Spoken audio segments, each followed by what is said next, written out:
So, do any of you remember those Mickey Mouse cartoons from the 1930s? The ones that were just put out on DVD a few years ago? Well, I hear there is one that was unreleased to even the most avid classic Disney fans. According to sources, it's nothing special, it's just a continuous loop, like the Flintstones, of Mickey walking past 6 buildings that goes on for 2 or 3 minutes before fading out. Unlike the cutesy tunes put in though, the song on this cartoon was not a song at all, just constant banging on the piano for 1.5 minutes before going to white noise for the remainder of the film. It wasn't the jolly old Mickey we've come to love either. Mickey wasn't dancing, not even smiling, just kind of walking, as if you or I were walking, with a normal facial expression, but for some reason his head tilted to the side as he kept this dismal look. Up until a year or 2 ago, everyone believed that after it cut to black, that was it. When Leonard Maltin was reviewing the cartoon to be put in a complete series, he decided it was too junk to be put on a DVD, but wanted to have a digital copy due to the fact it was a creation of Walt. When he had a digitized version up on his computer to look at the file, he noticed something. The cartoon was actually 9 minutes and 4 seconds long. This is what my source emailed to me in full. After it cut to black, it stayed like that until the 6th minute, before going back into wiki walking. The sound was different this time. It was a murmur.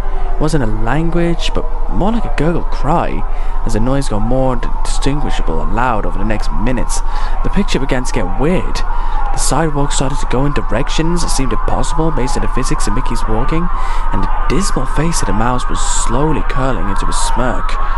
On the 7th minute, the murmur turned into a blood-curdling scream, the kind of scream that was painful to hear, and the picture was getting more obscure, colours that were happening that shouldn't have even been possible at the time.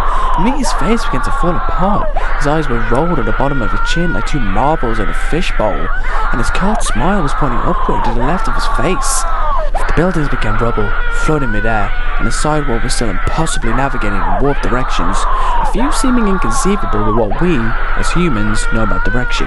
Mr. Maltin got disturbed and left the room, sending an employee to finish the video, take notes of everything happening up till the last second, and afterward, immediately stored a disc of the cartoon into the vault. This distorted screaming lasted until 8 minutes and a few seconds in, then it abruptly cuts to Mickey Mouse's face at the end of the credits of every video, but what sounded like a broken music box playing in the background. This happened for about 30 seconds, and whatever was in the remaining 30 seconds I haven't been able to get a sliver of information about. From a security guard working under me who was making rounds outside that room, I was told that after the last frame, the employee stumbled out of the room with pale skin, saying, "Real suffering is not known," 7 times before speedily taking the guard's pistol and offing himself on the spot.